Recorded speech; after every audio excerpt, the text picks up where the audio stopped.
సింహరాశి వారు నూతన ఆంగ్లనామ సంవత్సరంలో ప్రారంభమైనప్పుడు ఈ అష్టమి అమావాస్య రోజు ఎలాంటి విధి విధానాలు పాటించాలో ఈ వీడియోలో సవివరంగా సంపూర్ణంగా తెలుసుకుందాం. సింహరాశిలో ఏ నక్షత్రాలు వస్తాయనగా మఖా నక్షత్రంలోని 4 పాదాలు, పుబ్బా నక్షత్రంలోని 4 పాదాలు, ఉత్తరా నక్షత్రంలోని 1 పాదం కలిపితే సింహరాశి. అలాగనే చాలామందికి పుట్టినటువంటి కాల సమయంలో డేటా బర్త్లు లేనటువంటి కారణం వలన పేరు యొక్క మొదటి అక్షరాన్ని అనుసరిస్తూ రాశిని తెలుసుకునే ప్రయత్నం చేద్దాం.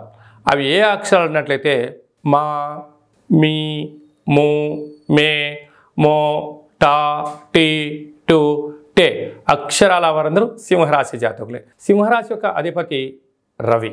వీరికి అర్ధాస్తమ బుధ శుక్ర సంచార స్థితి ఉండడం వలన వృత్తులలో, ఉద్యోగాల్లో, వ్యాపారంలో ప్రమోషన్స్ రావడం, విందులు వినోదాల్లో పాల్గొనడం, ఆర్భాటాలకు వెళ్లకుండా అణుకుగా మెలుగుగా ఉన్నట్లయితే ధనం వృధా కాకుండా పేరు ప్రతిష్టలు, రాజగౌరవాలు, రాజ సన్మానాలు మీ సొంతం కాబోతున్నాయని చెప్పి గమనించాలి.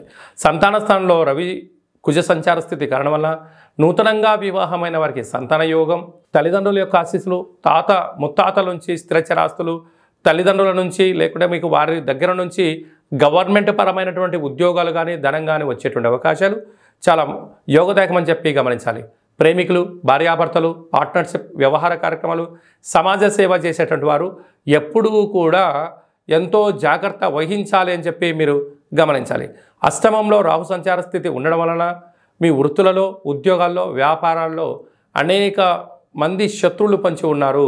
దయచేసి మీరు అప్పులు ఇవ్వద్దు, అప్పులు తెచ్చుకోవద్దు అని చెప్పి బాగా గమనించాలి. భాగ్యస్థానంలో గురు సంచార స్థితి ఉండడం వలన భార్యాభర్తలు, వ్యవహారాలు, ఉద్యోగస్తులు, పెట్టుబడిదారులు ఆకర్షణీయంగా ఉండడం వలన రాబోయే కాలంలో సువర్ణపు అధ్యాయానికి మీరే కేంద్ర బిందువులు కాబోతున్నారు. ఇలాంటి కాల సమయంలో ఓపిక, పట్టుదల, సహనం అవసరం. ప్రభుత్వ ఉద్యోగ ప్రయత్నం చేసేవారు, సాఫ్ట్వేర్, హార్డ్వేర్, యానిమేషన్స్ ఉద్యోగ రంగస్తులు, వ్యవసాయ సోదరీమణులకు చాలా సువర్ణపు అధ్యాయం అని చెప్పి గమనించగలగాలి.